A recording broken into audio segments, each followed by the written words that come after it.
Hello and good afternoon again, and welcome to the orientation day for the doctoral program in economics and business here at School of Economics and Business, University of Ljubljana.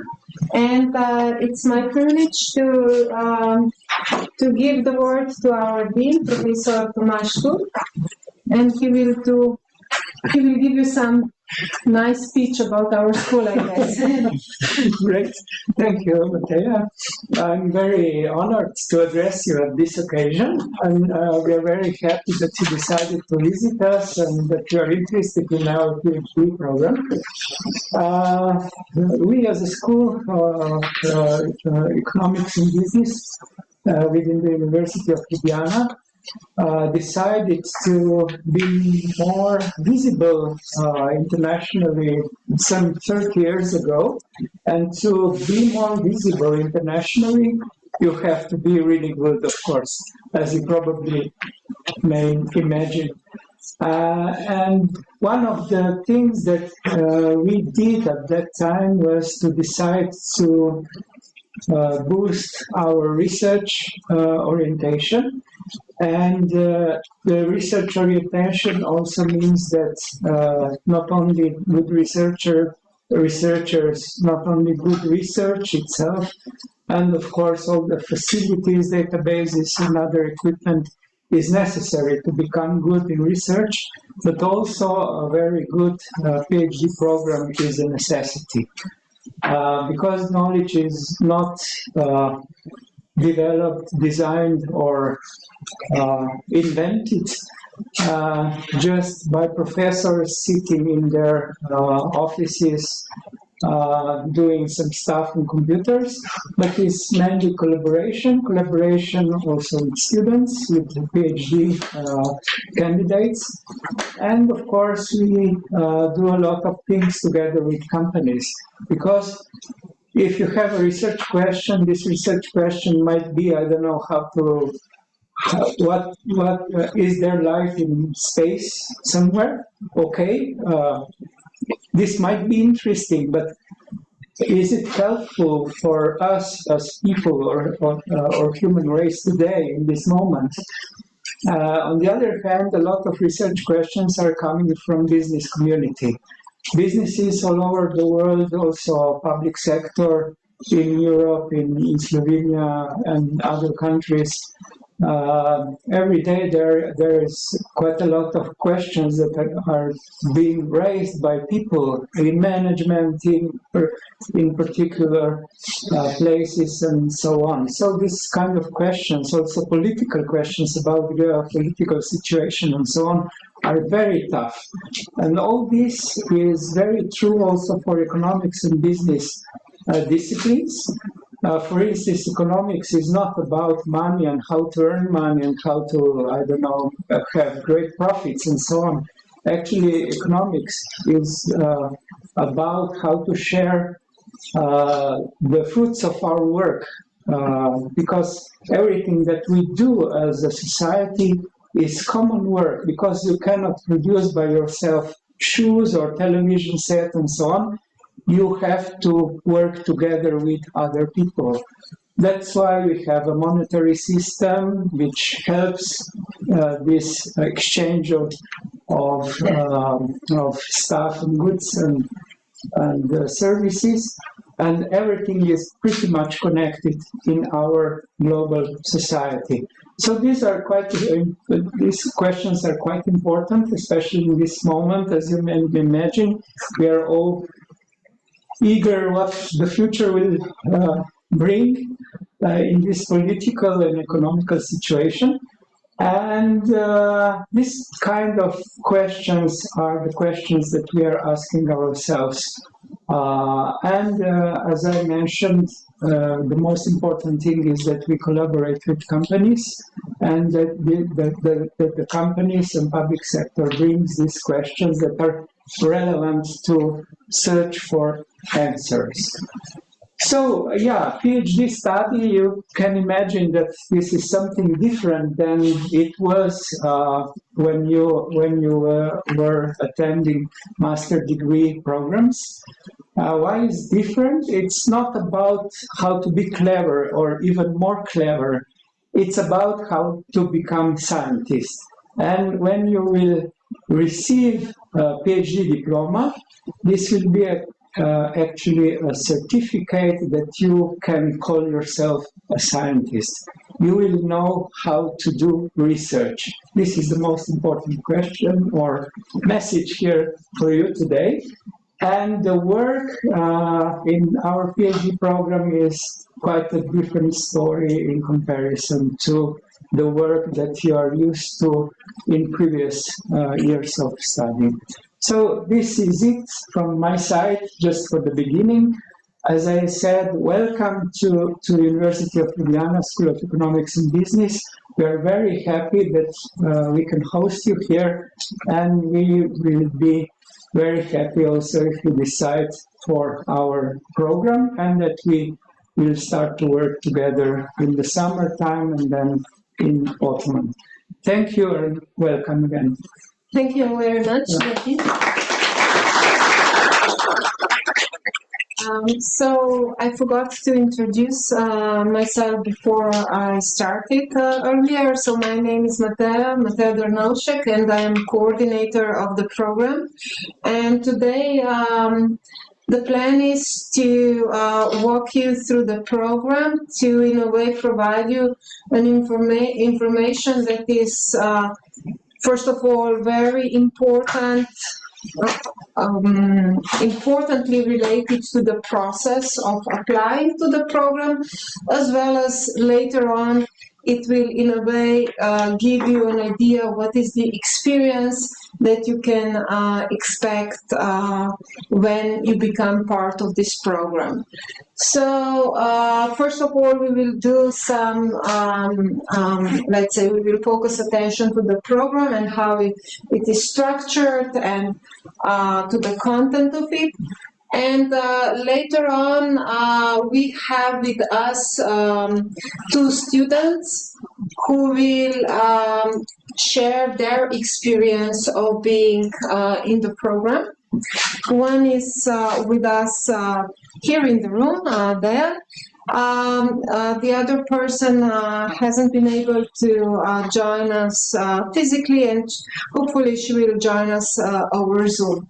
So then, and this is probably also a very interesting element of today's session, we have with us several professors who are teaching in the program and who can be potential supervisors to your research ideas.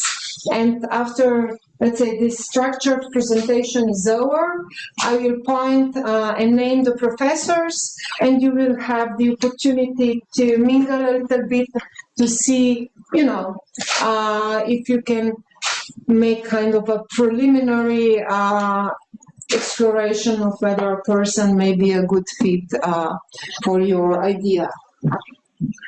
Okay. So basically, our program is structured into two tracks with 14 majors. So the first track is economic, containing three majors called economics, international economics, money, and finance. And then the second track covers business majors as listed here. Maybe at this point I can delineate a little bit of, let's say, subtle difference between the two tracks. So students who typically apply to our economics program have a very extensive background in economics, or let's say sometimes in natural sciences, statistics, maths, because the program is quite intensive in terms of the quantitative courses or the competencies that you need to acquire in mathematics, statistics, probability, and so on and so forth. This is not to say that the business majors do not cover quantitative courses. It's just that maybe there is a difference also in terms of how you are, or in terms of in what research questions you are interested in, with economics covering more questions related to public policy and let's say at the macro level of analysis. The program lasts over 4 years. This is in an organized format. So 3 years are very intense in terms of the coursework, and then you have the 4th year, mostly dedicated to writing up your thesis. Usually students take an additional year to complete their research. So like average time to completion is around 5.5 years, let's say, just to give you a perspective in terms of time. So what we have here in the following, this information can also be found on our web page, so I will just briefly go through it.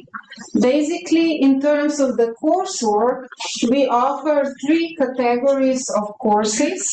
The first category being called theoretical foundations, the second one methodological foundations, and then the third one are our elective courses. So here you have a structure for the economic track, and you can see which courses are taught across different years.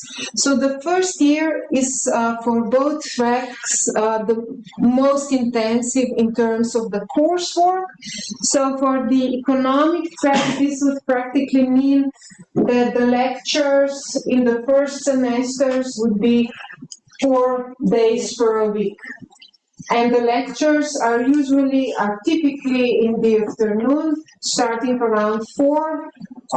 With some professors, there may be some arrangements. Some may start a little earlier or a little later, but typically the lectures are in the afternoon. And this goes for the business track courses as well. Only for the professors who come to teach in a module format, so that they would stay in Ljubljana, and they are foreigners, and they would stay in Ljubljana in continuum of 2 or 3 days. So this would have the course, the lecture stretching throughout the whole day. But these courses and lectures are announced well in advance, so that you can plan your work leave and make other necessary arrangements.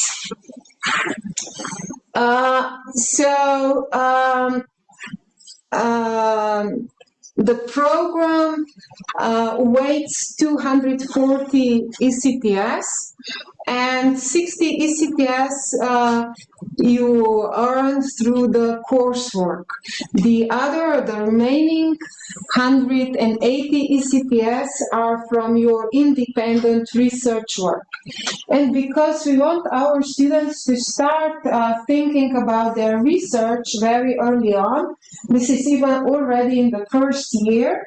The first year would be, of course, there will be more weight on the courses, but some research will be expected from you. In the spring semester, we organize the first presentation of research idea, usually sometime in April. So for our first year students, this year this will happen on April 14th, when they will, for the first time, publicly discuss what their ideas regarding research topic are.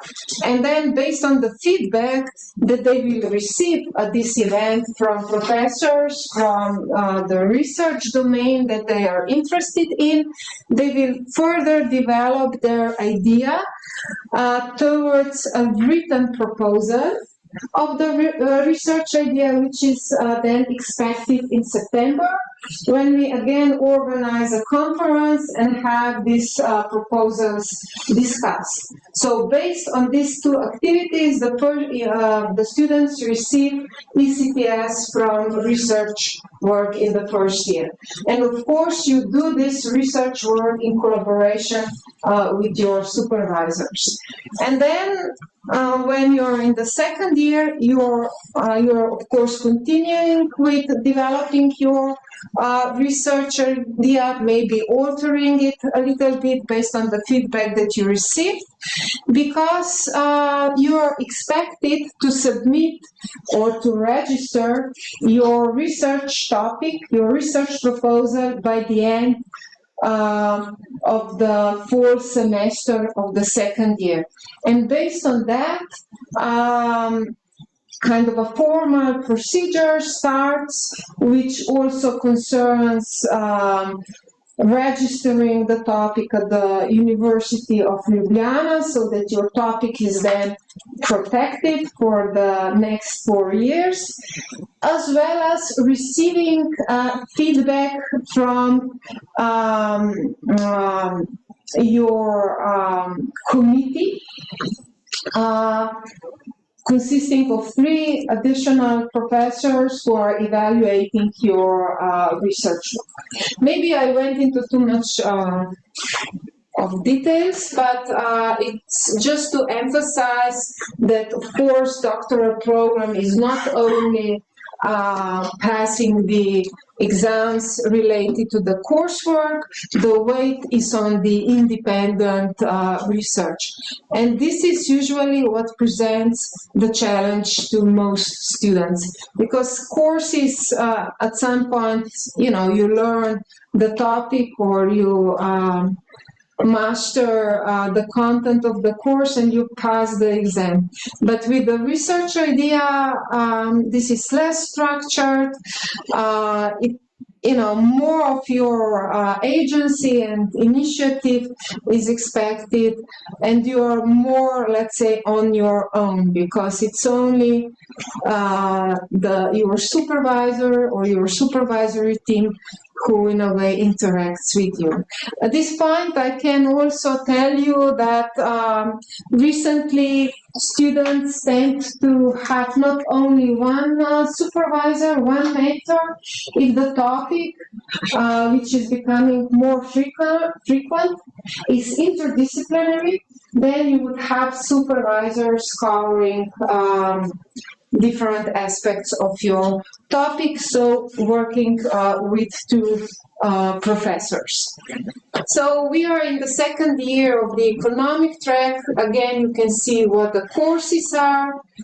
And then in the third year, typically students would take elective coursework, which is usually already very much related to the research topic that they are interested in. So this makes sense to have some elective coursework left for the third year, so that you can master some additional methods for research or deepen your knowledge in a specific topic area. And finally, the fourth year is more or less consists of individual forms of study, like going to academic conferences, workshops, attending research seminars. So here you have some information which elective courses are taught in this year in the economics program.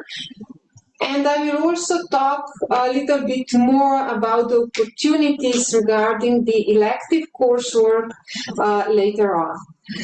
So here you can see the structure of our business track program. Again, you have coursework organized in 3 clusters of theoretical foundations, methodological foundations, and electives.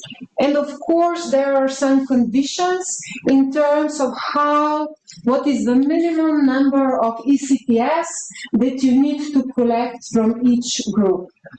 Okay? So if you have some really specific questions, we can discuss that later on. And basically the same idea with the research work. First of all, presenting your research idea, then developing your written proposal, and later on in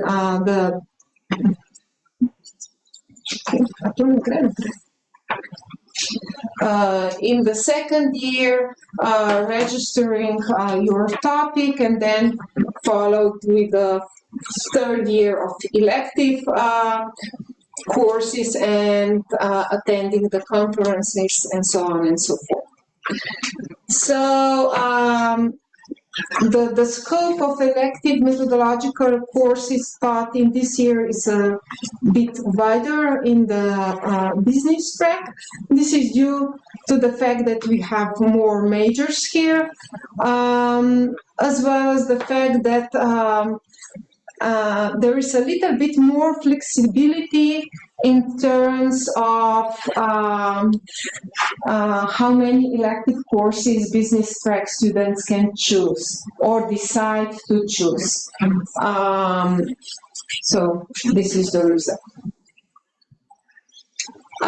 So these selective courses are typically offered within the program. As well, they are withdrawn from 3 doctoral schools that we organize or co-organize. And this is a big advantage of our program because through those doctoral schools, you have the possibility, the opportunity to interact with world-renowned professors in very specific areas. So we co-organize with St. Gallen Institute the so-called GCERM Winter School. Usually it's early January, and this is in a physical format for the last 2 years. And so what we found out, based on the experience, that students are typically the most interested in methodological courses. So here you can see what courses were offered this January. Then we have later on in February the so-called School of Economics and Business Winter Doctoral School, which is mostly taught by professors from our schools and other schools within the University of Ljubljana.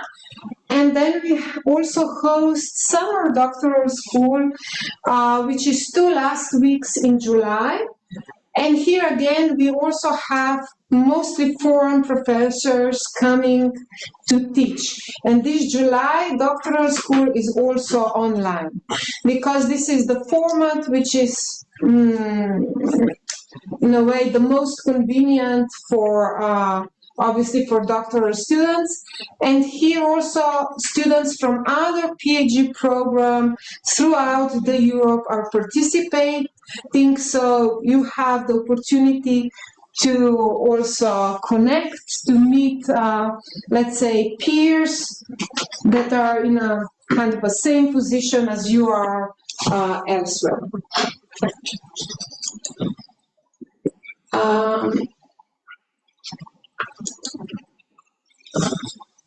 In collaboration with our central bank, Banka Slovenia, we also offer additional coursework on the macroeconomic and monetary economic topics that are again taught by renowned professors in the area.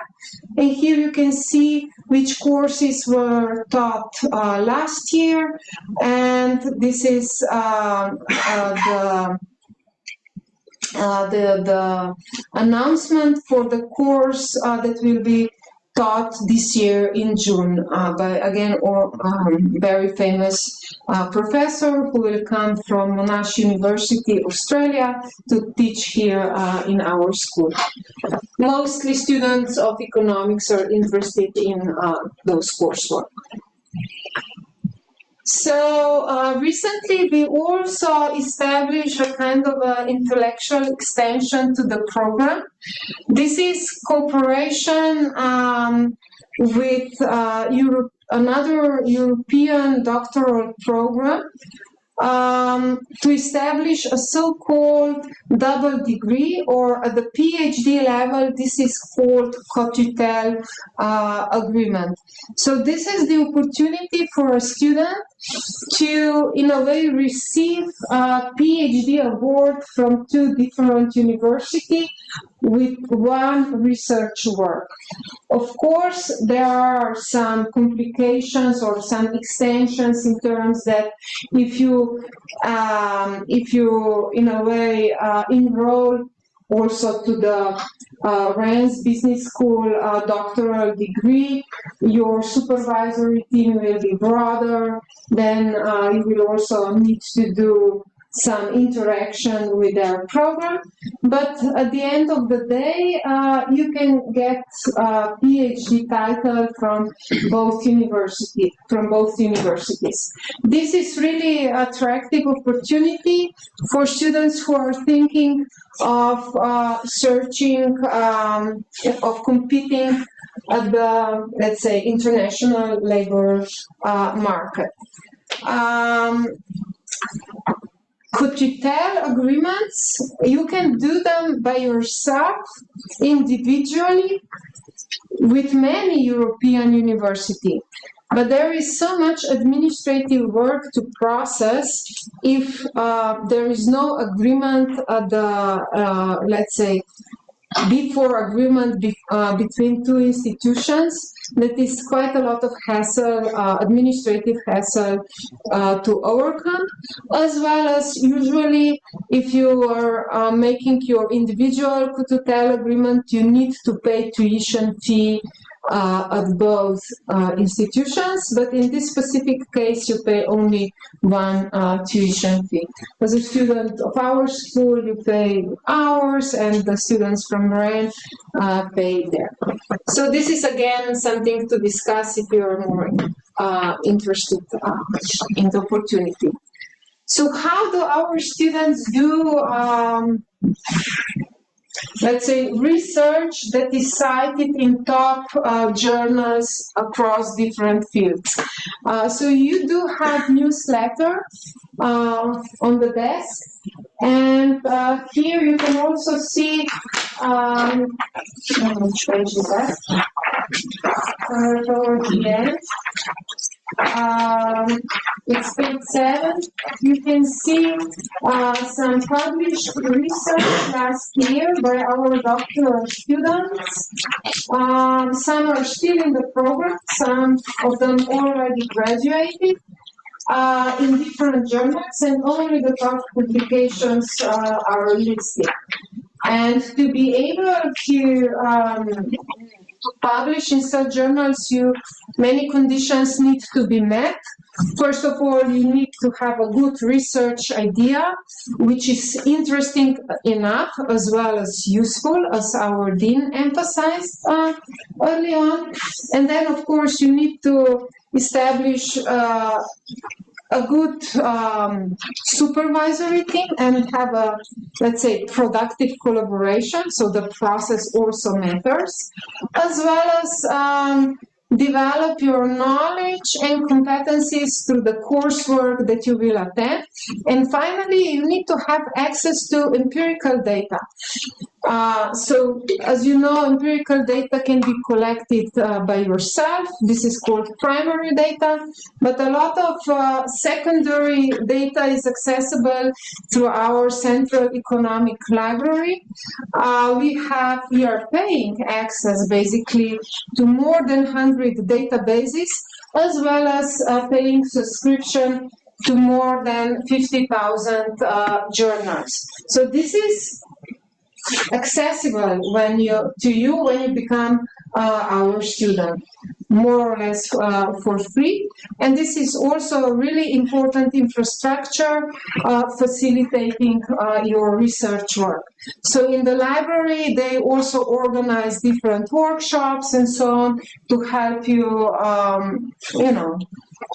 work with specific databases or help you find some information and so on. So they do those types of services that are listed here. In the recent 2 years ago, we also established 2 labs. Even though we are a school in social sciences, we do have our research labs with actual research equipment. So the first lab is financial lab, specifically supporting students more interested in finance, where you have access to Bloomberg and other databases that were listed before. And then we have also a behavioral lab with different type of equipment, which basically monitors more or less physiological processes that are ongoing in human bodies when engaging in different behaviors, taking decisions, thinking about different decisions, and so on. Due to rapid development of technology and knowledge in the area of neurobiology, it's very much acknowledged and known that it's not only our brain or cognitive processes that are involved in our decision making, but decision making is also in a way facilitated through our limbic system and other physiological processes. So these 2 labs, in a way, offer or open opportunities to the development of interdisciplinary research topics. So just at this Monday's Senate meeting, we have an example of a student she will, by using equipment in this behavioral lab, monitor which brain centers are activated when people make gambling decisions in deciding about gambling or like traditional financial decisions when deciding how to invest. So before, in social sciences, most of our research was based on collecting the data that would be like reported survey data from our participants, but now, supported by the technology, we have possibilities to also collect the data which is more similar to the data that you would have if you studied natural sciences or if you do something in engineering and so on. So we will do, as I said, discussion and questions later on, if there are any remaining, because I think I was quite extensive regarding describing the program. And I would just briefly go through the enrollment conditions. All the information is on the website as well. But here you can see who can apply. So what kind of the diploma you need to have to be eligible to apply to our program.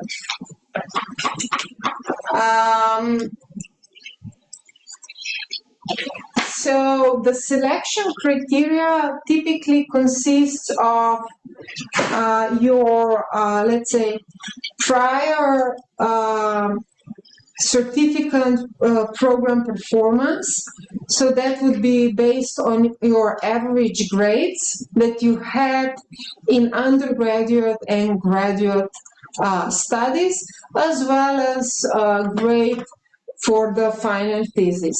If you are coming from non-Slovenian environments, your scores are recalculated to our system. You just submit your scores, and during this process, it will be transformed in Slovenian European grading system. Then we also have the so-called oral exam, which is a bigger weight.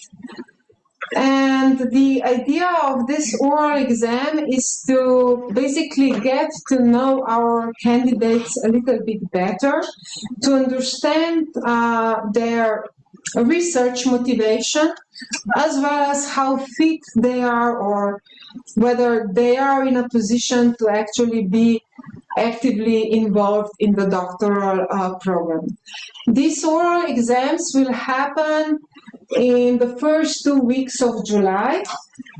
This year, the deadline for submitting your documentation and all the paperwork is June 20. This is Friday, and this is run through the platform which is independent of our school. So in case you are late or running late, we cannot do anything to help you.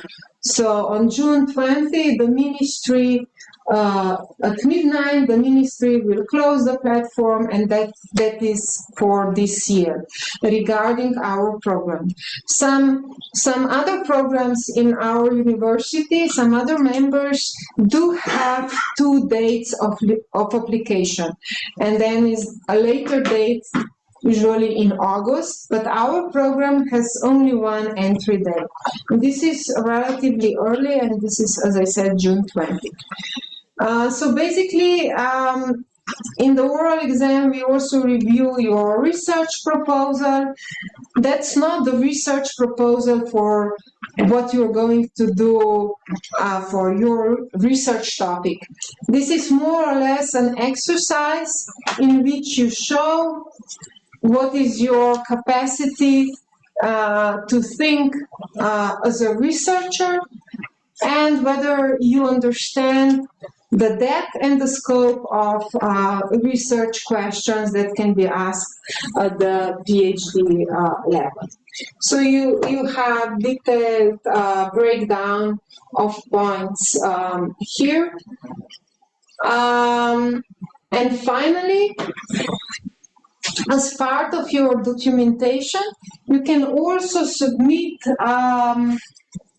evidence of your prior research work, whether you have had any research articles already published, as well as some other, let's say, awards and recognitions that you've been given, like a very good score, the GMAT, and some similar international tests.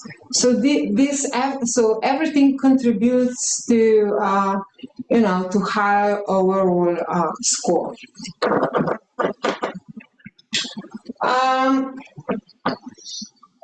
So when you submit your documents, you need to provide diploma or graduation certificate at the undergraduate as well as master levels, and official transcripts with GPA for master's and undergraduate studies if you're international student. And in addition to the above, you also need to develop kind of a research plan. Here I would like to, in a way, finally mention the role of artificial intelligence. So artificial intelligence can, of course, very quickly prepare a research plan for you. But this is not the idea. So hopefully you'll do your own thinking and also follow the guidelines. We don't want to have extended papers or thinking on your ideas. There is a word limitation of 1,500 words, and everything that goes beyond that will be rejected. Then we want to hear a little bit of from you regarding your motivation, why you are planning to apply to our program. Present also your bibliography if you have any, and all other documentation that I mentioned before. So the enrollment process follows in September. The reason that we start so early is also due to the fact that we do have international students, and some of them need to do the paperwork, and we know that our let's say, government offices that deal with immigration and documents are not the fastest in the world, so we need to allow some time for this process as well. So regarding the tuition is 4,700 euros per year. It can be paid in 3 installments, and it covers everything that was mentioned when I discussed the content of our program. So for the last 5 or 6 years even, students who have very good grades at the undergrad, at the graduate level, are eligible to co-financing through the scheme of University of Ljubljana, when a certain percentage of your tuition is waived. So last year it was up around 80%. Around 90%, yeah. This percentage changes each year, but just to have, it's usually between 80 and 90, because it really depends on how many students, how many PhD students we enroll across the whole university. And then, of course, if you have some possibilities to apply for some other scholarship programs abroad, as well as in Slovenia. So the most prominent program in Slovenia is the Young Researchers Program, which completely finances your education process as well as your salary for working at the research institution while you are a PhD student. So our school has 3 openings for young researchers program, and one is in finance, the other one is business logistics, and the third one is informatics. And we have one mentor here with us today, and you'll be able to discuss. I think he's recruiting as well, a little bit.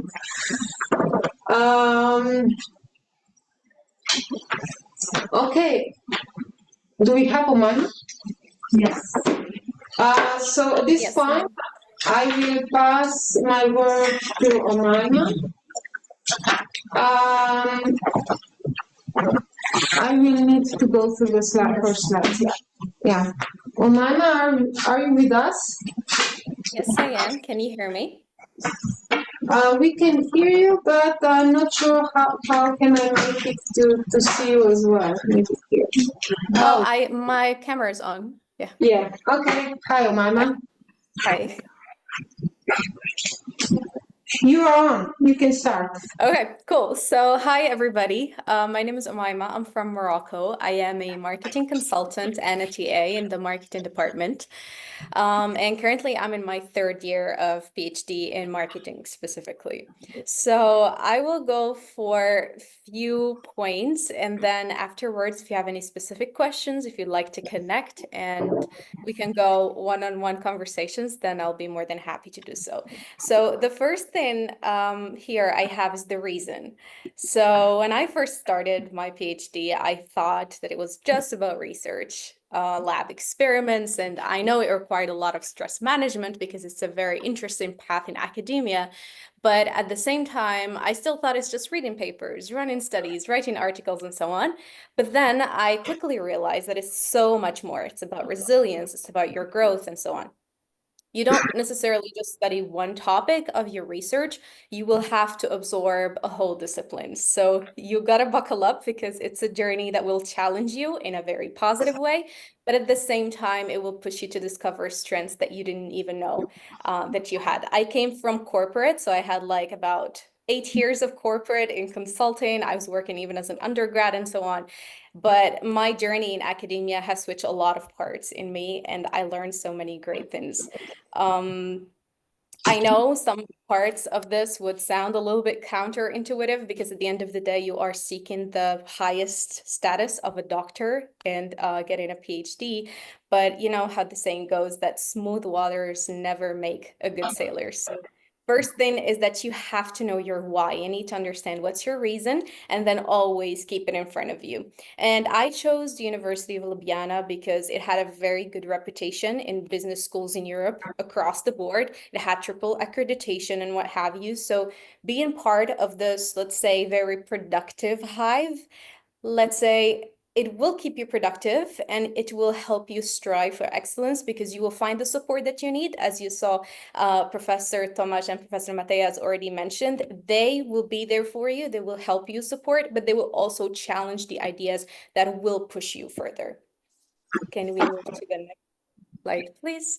So here it's the journey. First, you got to know your reason, and then afterwards, you're going to see or look towards something that is going to be a long commitment. So 4 or 5 years is going to be a commitment, and therefore, it's a whole journey that will start, let's say, from today, as you are here already. So when I was in your position today, I think I was full of enthusiasm, and my first year was one of the most wonderful years of my, let's say, studies across the board. So academically, I really enjoyed the last 2 years and a half.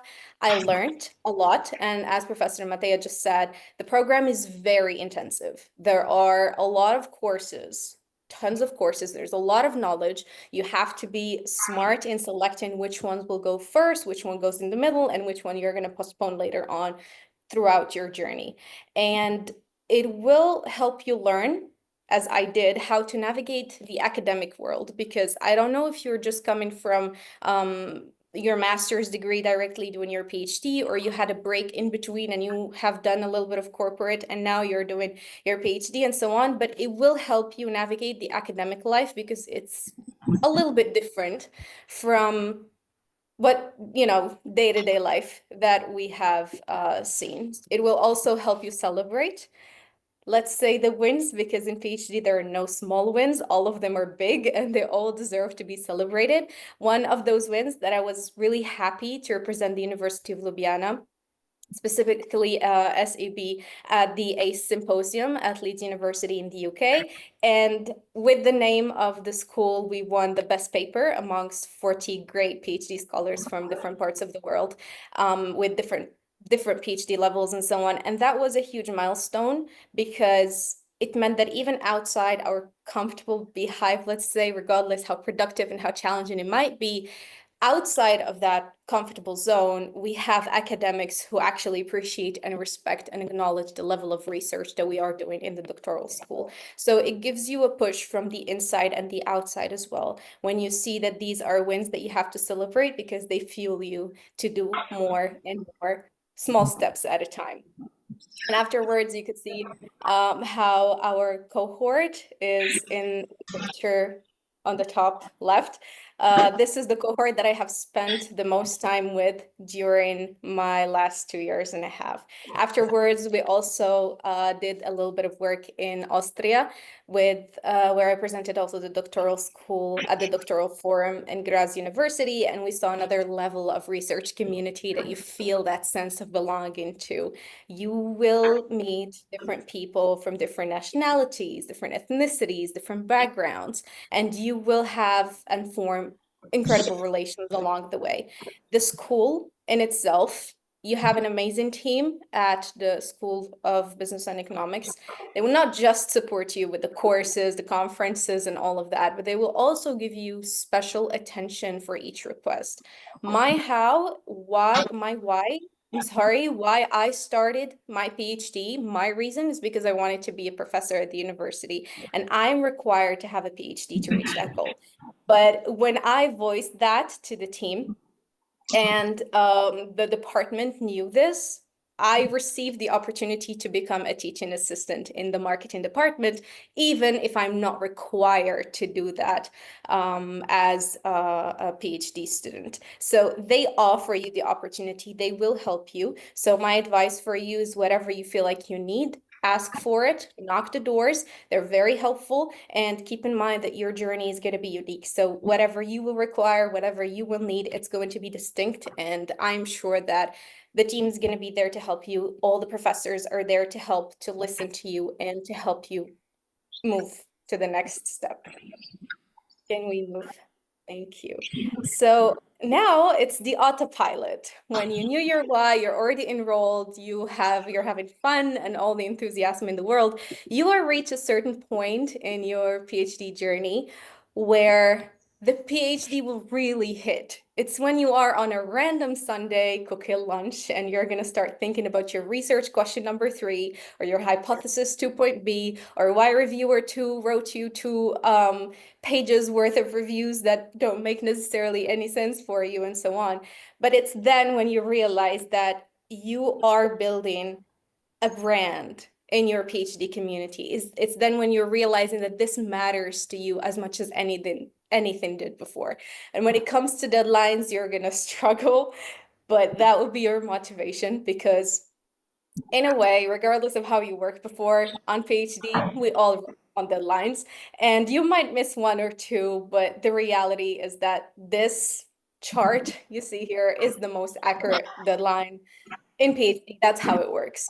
But you have to keep in mind, just to encourage you and not to sound sarcastic all the time, but you have to understand that at the end of the day, PhD is not about perfection, it's about your progress. So the little things that you do are better than not doing anything at all and waiting for the perfect moment or waiting for the perfect paragraph to be written or waiting for the perfect paper, because every small step that you take, it will bring you closer to the finish line. And that was my books shelf for the last 2 years and a half. I stopped reading everything and I just focused on reading the books that talk about my PhD. So I got lost in the process somehow.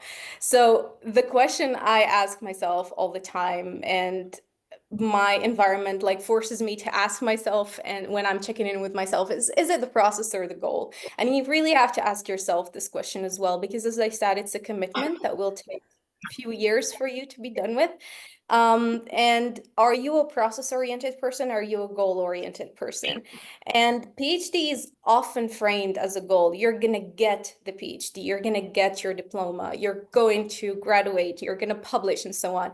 And in reality, it's more about the process, I believe, from my personal perspective, because it is not just the work that you do academically, it's also the chaotic trial and error filled process. It's the people that you meet along the way. It's the conferences you go to, more specifically, the coffee breaks in the conferences you go to, the hellos that you say to Petra and Sanya if they're in the room every day, the random meetings in the corridor with the professors, the excitement of your first papers, the excitement of the new courses, even the stress and the sadness of rejection of some of your papers, or even the disappointment of a certain presentation that didn't go well, or a course that you didn't succeed, and so on.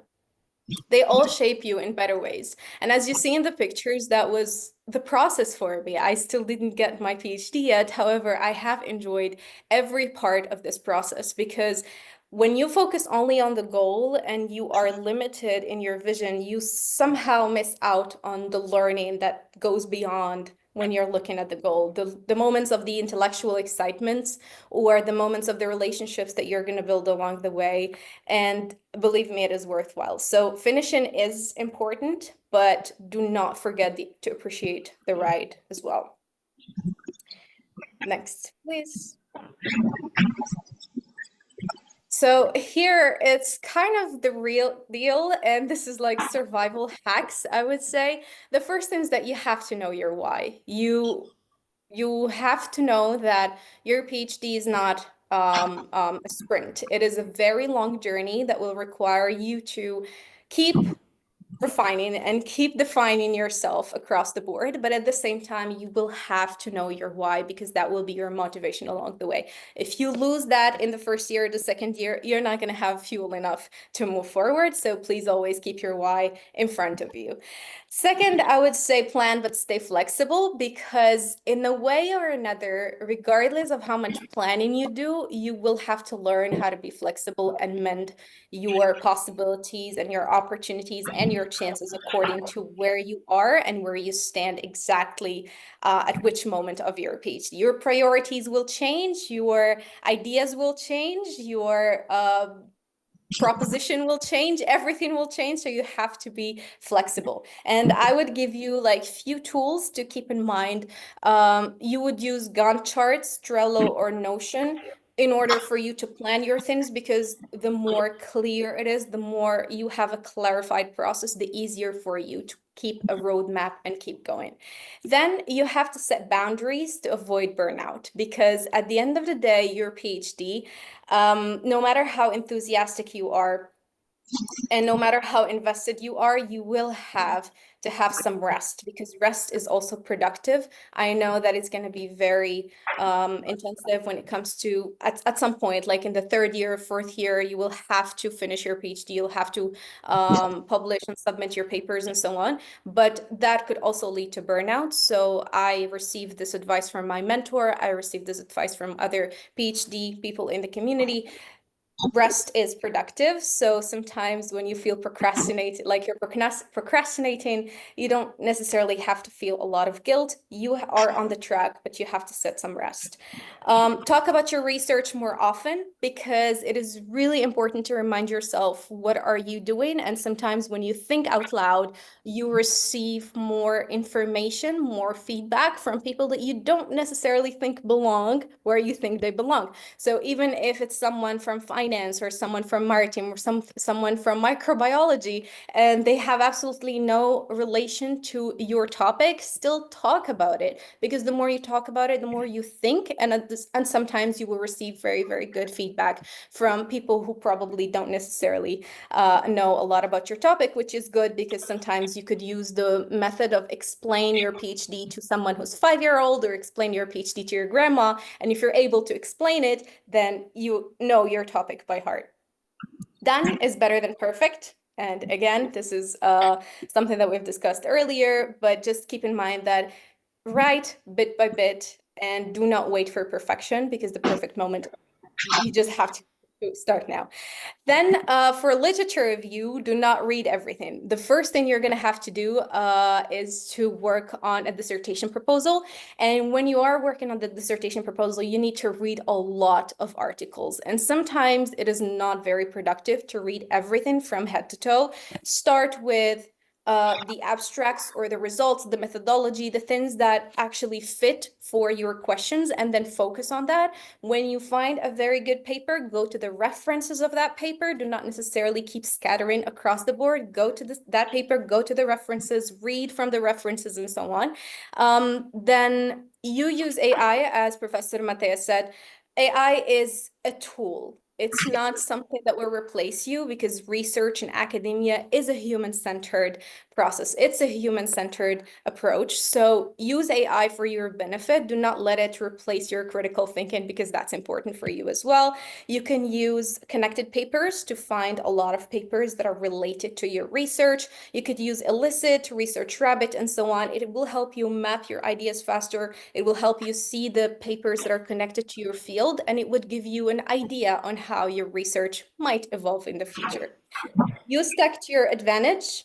You could screenshot this because it's a little bit technical. I will not bore you with this, but these are the things that I learned. I wish I knew in my first year that will help you move across the way. And the last one is that remember you will finish, because every PhD feels impossible until it's done, but you really have to understand that the goal is important, but the process is also important. Otherwise, you will just burn out with a certificate at the end, and you will not want that. And I will finish with a light slide that I call the PhD Manifesto, which is kind of our survival guide in a way, but it has a little bit of truth to it. So the first thing is, thou shalt accept confusion as a permanent state of mind, and do not take it personally, because you will be asking a lot of questions. Remember, the start of your PhD is because you are asking questions. You have research questions. You'd like to understand something deeper about a topic. So if you're confused all the time, that's okay. That's good. You're on the right track. At a certain degree. Second one is write in 100 words feels impossible, but delete in 100 words also feels even more impossible. That's a typo. But that also shows that sometimes when you have a limitation, as Professor Matea earlier said, you have to write your abstract in a limited number of characters, a limited number of words. More than that, it will be rejected. This is just to train you as well when it comes to papers or conferences that you're going to apply to. They are not lenient. If they say 250, it's a 250 word. If they say 500, it's 500. If they say 5,000, it's 5,000. So that's a good exercise for you to understand that sometimes you really don't have to write more to say less. You just have to write about right. 3, procrastination is inevitable, but also the deadline panic, and that's why make deadlines as your motivation. 4th, your research will change again and again and again and again, but that also, it will not change in vain. It will change because you will receive constructive feedback and you will receive constructive criticism in order to shape it in a better way or another better direction. Friends outside academia will think that you're in school forever, which is totally okay, because even when you become a professor, you're still in school, so that's cool. And then you will finish, because not because it's easy, but because we refuse to quit, and that's the motivation. But you also need to understand that the knowledge that you build is not yours alone. It's a continuation of work of those before you, a foundation for those who will come after, because the knowledge that you're going to create is part of the big picture. Your PhD is not your entire identity as well. So you will cultivate your new passions, relationships, and well-being across the academic journey. So set some rest aside, and then also focus on your creativity as well as a human being and as a person besides your professional hat. Obstacles are not signs to stop, but invitations to grow. Every challenge, rejection, and moment of doubt is shaping you into a stronger, more capable thinker. And last but not least, one day you will finish and you'll party like it's 1999. And I don't know, but I'm a millennial, so I get that reference. And finally, if you ever need any advice, collaboration, or just someone to vent to about your PhD life, you could just feel free to contact me. You could reach out to me by scanning the QR code in the next slide, or you could just write me an email. I will be more than happy to chat, share tips with you, and remind you that you can get your PhD and you will have fun doing so. Thank you so much. Thank you, Maima. Really, thank you for sharing your experience and be really honest and direct about it. Yeah, so here's the information to connect if you want to connect. And then we also have Dan with us, who is maybe provide a little bit different angle of experience in the program. And he is also a young researcher, so there. Okay. Yeah. All right. So, okay. So, also warm welcome from my side. My name is Dejan Ušić. As you can see, I'm in my 4th year of my PhD studies. So, I will try to be a bit shorter because I'm not. How do I say? I'm in my 4th year, so I'm not so much enthusiastic anymore like Omaima was, right? Because it is, as she said, it is quite a lot of work. It is intensive, right? It is challenging, but it is also rewarding, right? As Matej already mentioned, I'm also a young researcher, right, here at School of Economics and Business. So I'll try to present it also from this perspective, to kind of also present you so for this position.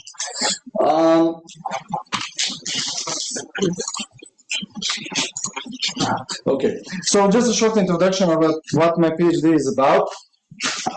So my PhD is about connecting AI with organizational culture, right, in organizations, right? So I was really interested in this advancements of artificial intelligence and how organizations can use them to promote business processes, right? So my idea is to kind of analyze this human AI connection, this collaboration, and how it can actually improve market offerings like products and services, business processes, as well as business models, right? Not so much that I'm going into detail, I just want to show you that you can actually quite a lot pick your own topic, right? So something that you will be really interested about learning, right, and researching. Because in the end of the day, you'll be probably researching at least 4 to 5 years this, right? So it's really important that you're researching something that you're interested in, that you're not going to lose interest, and actually to also apply it for your job or maybe a position here in the academia.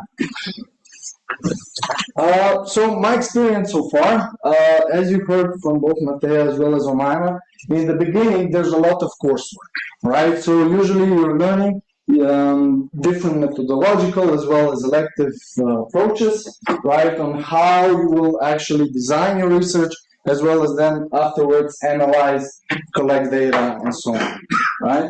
And second thing, in your first year, and mostly you're developing and you're refining your research idea, right? So that's why you also get 2 presentations in your first year, right? Especially the second one is quite more intensive, right? You get some feedback also from the professors, right? You get a feedback from your 1 year older students, right? So you're getting kind of feedback on where maybe you should position or maybe refine your research in this direction, right?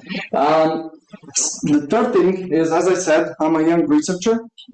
So as a research position here at School of Economics and Business, you're also kind of not requested, but kind of motivated to also pursue other research projects and research articles, right? In this, they can be related to your PhD topic, or they can be something really completely different. These projects, you can collect your data for your PhD, or they offer a lot of different other benefits. For example, especially if you're, I don't know, employed here in the academia, based on these research projects, you can actually attend research conferences, you can attend other universities. For example, previous year I attended the Auckland University in New Zealand, right, through one European research project. So there's a lot of also opportunity to also learn, network, right, with other universities to kind of understand how they are doing things, to kind of try to implement novel approaches or how things are being done in that direction, right? In your second year, the main goal for you is to present your research idea, your research proposal to your doctoral committee, right? So basically a committee that's going to also kind of follow your progress on your research idea till the end, right? There is some also work on coursework, and now you're kind of through your year and a half, your second year, you also kind of prepare some research articles, you kind of develop your ideas, you can also present your ideas at academic conferences, right? Those can be international or even here, right? To get that feedback also from other professors to maybe expand, improve your ideas, maybe change your research design, maybe implement new methodologies, things like that. And of course, as a young researcher, like I said, again, writing research articles, kind of working on research projects and research proposals.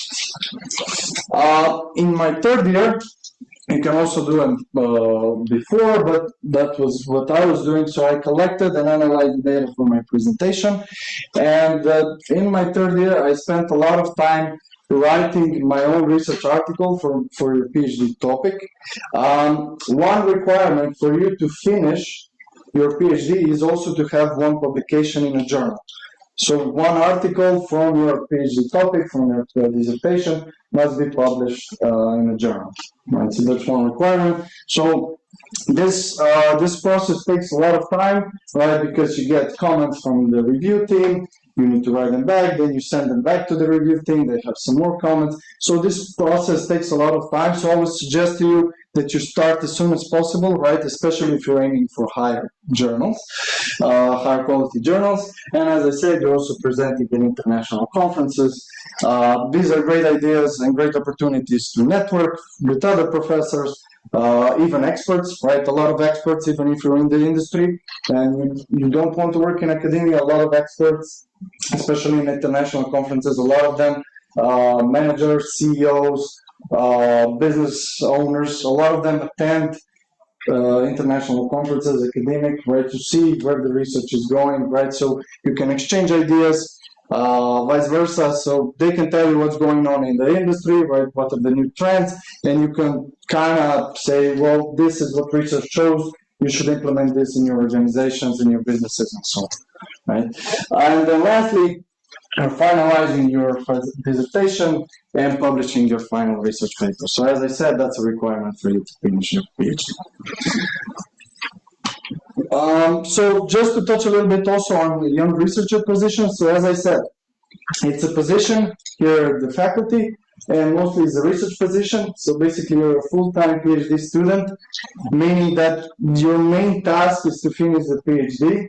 Of course, as I said, you're also kind of encouraged to work on other research projects and other research articles with your supervisor. Compared to, for example, a teaching assistant, you have far fewer teaching responsibilities. Therefore, you can actually devote a lot more time to research, a lot more time to your PhD, but you're still employed here and you're still working in an environment with professors and experts from the field. All right. So to kind of sum up, so my view on the PhD, first of all, as I said, it's really exciting, but it's also a challenging journey, right? So there's always, as Omaima nicely said, there's always going to be some hurdles, some obstacles that you will need to overcome, meaning that either with the analysis of the data or collection of the data, or maybe with your research papers, right? But at the same time, this is where the growth happens. So actually you're kind of achieving both professional as well as personal growth, right, to kind of overcoming these obstacles. One advice from my side, effective time management is probably going to be key here, especially if you're planning on doing your PhD study alongside work, right? As you heard, the majority of classes, lectures are actually in the afternoon, so 3 to 4 hours from 4 to 7 or to 8, right? So especially alongside a steady job, right, it can be challenging. So time management is probably from my side number one kind of suggestion. But in line with that, I also think that prioritizing your health, right, so from physical health to mental health, spiritual, as well as social health, right, it's probably going to be key in order for you to sustain that over a longer period of time of 4 to 5 years, right? So the benefits, as I said, personal and professional growth, right? As I said, you're getting the opportunity to work with the professors, you have the opportunity to work and collaborate and network with experts from the field. And lastly, probably one of the better things in academia is also active participation in conferences, right? It can be international. For example, last year we went to Chicago and presented our research papers over there, right? So it's a lot of times it's great to kind of understand how things are being done in other countries to kind of take those good practices also into your own. That's more or less a wrap from me. If you need any other suggestions or questions or advice, you can contact me on my email or you can add me on. Thanks. Thank you, Dan, so much. So now I think we will have also a presentation from our colleague, Professor Baudas, along with this program in business and economics. We are also in a network of two interdisciplinary programs that are run at University of Ljubljana, the first being interdisciplinary program in statistics, and Moitza will shortly talk about it. Yes, thank you, Matea. Can you hear me? Yeah. Okay. I would just like to ask you to proceed to the slides. Yes, let's stop here. So first of all, just a few words about why pursue a doctoral degree in statistics. I guess that you're all aware of that, but let me just expose a few thoughts. Statistics plays a vital role in shaping nearly every aspect of our lives. You can think of experiments in medicine proving the efficacy of the drugs. If you think of analyzing weather patterns and climate change. If you think of numerous indicators on economy, on businesses, education, crime, inequality, technology, or if you prefer, think of Luka Doncic and his statistics. Statistics are used across all scientific disciplines. If you looked at the curriculum before, you saw it also on the economics and business track. So in today's world, understanding statistical concepts and methodologies is essential for proper and effective use of data, which should lead also to making more informed decisions. So if you are passionate about scientific thinking, if you are if you like innovative research and at the same time solving complex statistical challenges, then and regardless of the field, then this program is for you. It's really broad in the sense that you can proceed your career practically everywhere. Matea, please, the next slide. I will not go into the details about admission requirements. This is just a slide that you can check for yourself, or of course, contact our office for details. The next slide, please. And what I want to say is that, this is an interdisciplinary program. You can see several participating faculties. And in a way, by enrolling in our doctoral program, statistics doctoral program, you'll get in contact with the community of statisticians in Slovenia. Both students and professors regularly meet, not only in class, but also outside class. Also, we have a master level interdisciplinary program in applied statistics. So we are now, let's say, bringing all these people with passion for statistics together. Many professors are also at the forefront of statistical novelties, in this way influencing really the global use of certain statistical approaches. We are responsible for two modules. One is business statistics, so looking at statistics more from the business level point of view, so what businesses can do with statistics for their own operations. And the second one, economic and official statistics, which has quite many parallels to the economics track here, in terms that it provides the data foundations or statistics foundations for economics. If we can proceed to the next one. Yeah, maybe a few words about the curriculum so that you know what is expected from you. You have the coursework in gray. So you can see that the coursework is very heavy in the first year. And much lighter in the second year, and then practically you don't have it anymore. Let's say in the first year, you have 3 courses that are taught to the group. So they are the first 3, new developments in statistics, statistical research, and methodology of statistical research, are obligatory for everyone. And while the elective courses can then be chosen from the list of courses that we offer at this program or for other programs as well. It goes also the other way around. Let's say multivariate statistics is a course that we offer that often students from other programs come and listen.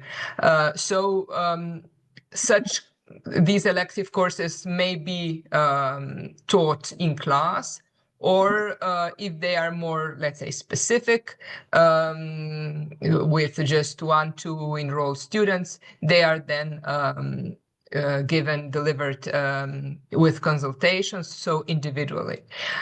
In a way, what I want to say is that maybe this approach to program delivery that is a bit light on the contact hours is maybe more appropriate for those that want to follow at their own pace and maybe don't have so much opportunity to travel to Ljubljana several times a week.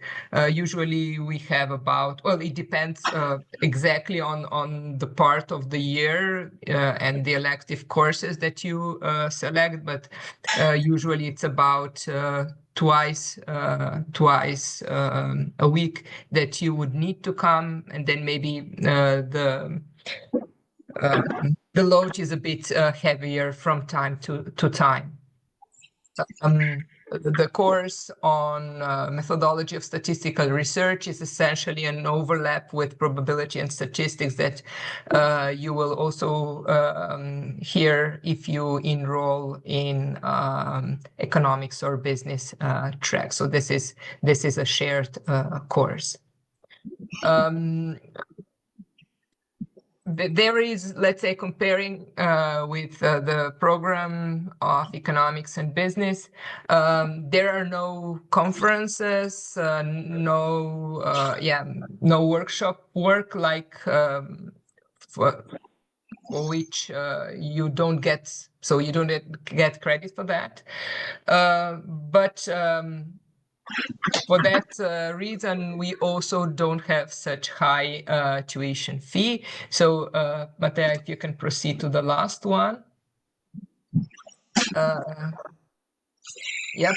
So the tuition fee is 13,900 euros for the whole study, where the first year is costs the same, but the next years is cheaper because there are no these extra obligations to fulfill. We have 20 places, but usually there is no selection because the group is usually around 10 to 15 students. So we have the deadline on the 22nd of August. Via the web, the university web portal. The idea is that before you enroll, you choose the supervisor and submit a brief concept of research work. So in case you, let's say, don't know anyone, but you have an idea what you would do, of course, we can also direct you to the person that would best support you on this journey. So we will also have a separate information session that will be for all modules of the program statistics, as you can see, in June. So it will be still in time before you have to decide between, let's say, us and economics and business. So I think I will stop here. You're welcome to send questions, or I will also stay online if you want to join. We can chat. Thank you. Okay, thank you, Moita, for a short overview. And then, as I mentioned, we also run in a collaboration with some other schools from the university, the interdisciplinary program in environmental protection. So the list of participating faculties is quite long. You can see all of them here. And again, the idea of the doctoral program is pretty much the same as with what you have already heard.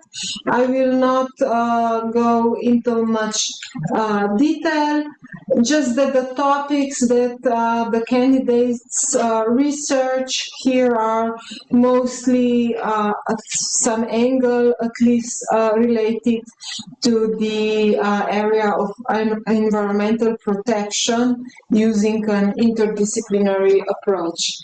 Again, 20 places are open. Application deadline is also in August. The tuition fee is approximately the same as with the statistics, and you can also get some additional information as well as have a more informative session on May 22nd. So this is regarding the, let's say, organized format of presentation regarding our main program ran here in our school as well as two other programs. And now a little less organized, a little less structured session with the potential supervisors follows. But before we open floor to that, I think we can address some remaining questions from the audience here, or if there are some questions in the Zoom. So if there are still some ambiguities, unclarities regarding anything, I think we were very exhaustive in terms of everything, information and the experience. So, but yes, please. Okay, then can I ask you a question? So how many of you are actually considering applying to the program this year? Because our experience is that sometimes the candidates would come 1 year ahead before they actually decide. But let me just test this experience and assumption. I'm not going to bite your hands if you will them. Okay. Okay, thank you for sharing that. Okay, some questions. Okay, but I saw a hand for a question. A question regarding student housing. Are there any alternatives to get room in a dormitory, or if we come from another country, maybe you can get a room in the house of postgraduate students if you are a young researcher, or if you have scholarship from Slovene government. But if you are co-financed like other students, you are not eligible. Okay. So now you have to find private. Okay, thank you. Any other questions? Not even on the Zoom? Sava, we see your hand, and then Yana. Maybe Sava can go ahead.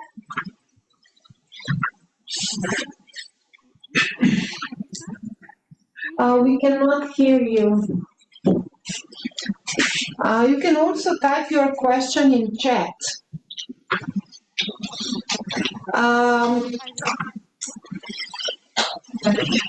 What about Yana? Can you hear me? Yes. I have one question. Is there a minimum requirement for the grade, for the average grade needed in order to enter the studies? For example, whether it's 8.5 No, or something like that? it's not. It's just that if your grade is below 8 in the undergraduate studies, then it more or less doesn't contribute anything to the total points that you get through this, through grades. But in any case, the share of the points received through your performance before your enrollment to the program is only 20%. So in a way, the oral exam, when you present your research, talk to us, and so on and so forth, makes more of provides more weight, I'd say. Okay, thank you so much. Yeah, you're welcome. Do we have this question in the chat by Saba? Yes. Yeah. Okay, any other question maybe? Can you please share more details about the oral exam? This is Saba's question. Yeah, what in particular? Okay, so the slide, Peter, the slides will be accessible. Yes. On the website, and I think the breakdown of the activities that will happen in the oral exam are quite clear, but if I just summarize what happens. So you will have a 3-member committee, 1 member being myself, and then 2 professors from your research team. And what we're going to do is just, I will do some formalities in terms of asking you why you decided for the program, so what is, let's say, your current position in terms of balancing your responsibilities in your professional life and so on, so to assess the capacity that you have for the program. And then there will be a little bit of discussion regarding your research. So we will follow upon what you will present in your research plan and try to discuss those ideas with you. So I don't think the experience is, it's stressful because, it cannot be anything else, but we are really usually a very nice committee and just having a pleasant conversation with you. So you don't need to worry about that. Okay? And Milos. Hello from my side from Belgrade. I have just one question. Is there some hybrid model so that we don't need to be full-time in Ljubljana if we have our full-time job in our countries? So unfortunately, my response is negative. So this is a full-time program.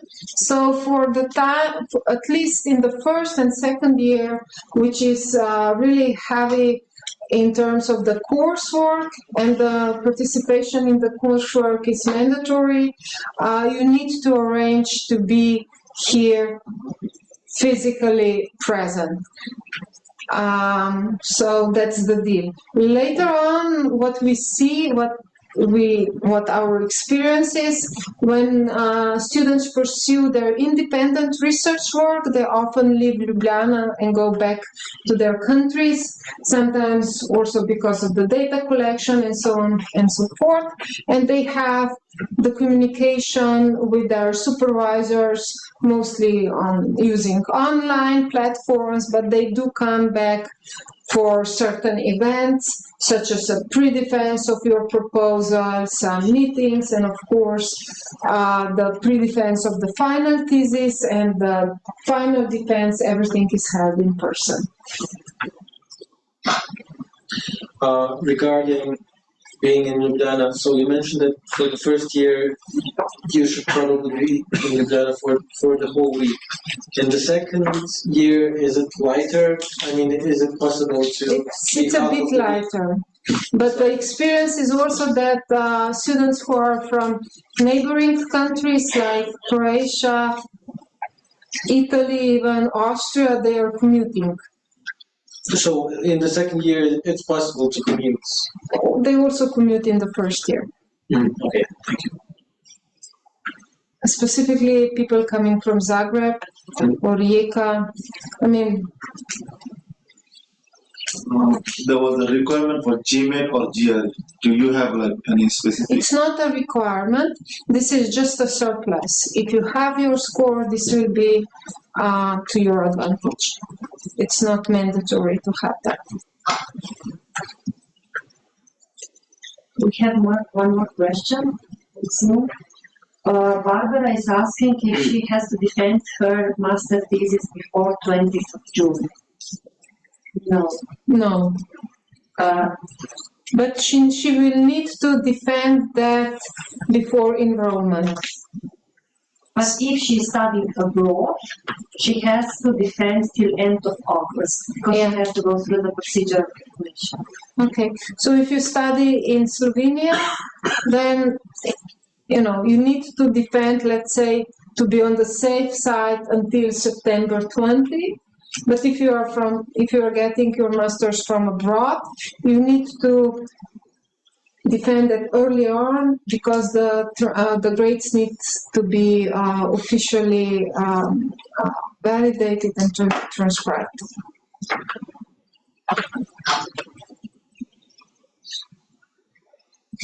Yeah. Can you tell more about teaching assistant jobs, not just young researcher?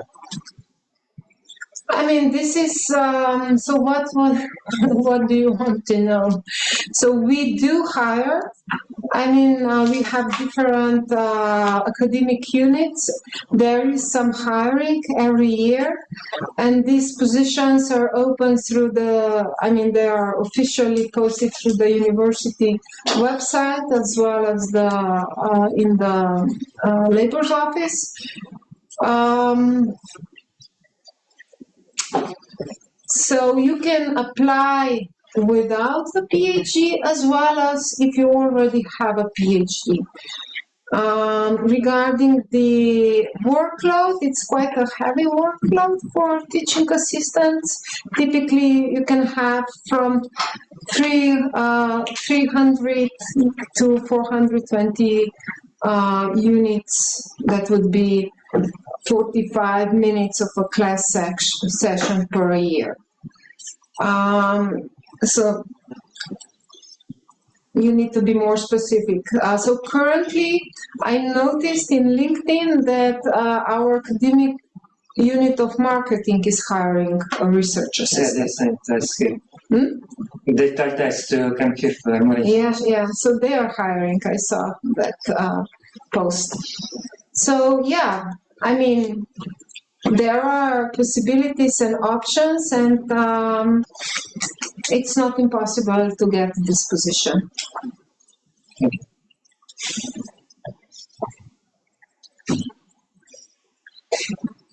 Can I ask? Yeah. I'm studying tourism management here. and I'd like to pursue the behavioral economics in PhD. Do you think it's possible? I'm not sure how strong your prior mathematical and statistical knowledge is, but typically the courses will require, the content will be delivered at very high level. So we usually disadvise students who are not coming from either economic background or quantitative finance, or maybe let's say other technical sciences, who have in their prior degrees programs enough hours of mathematics and statistics to apply to this program, because it's just too much. In terms of the required pre-knowledge.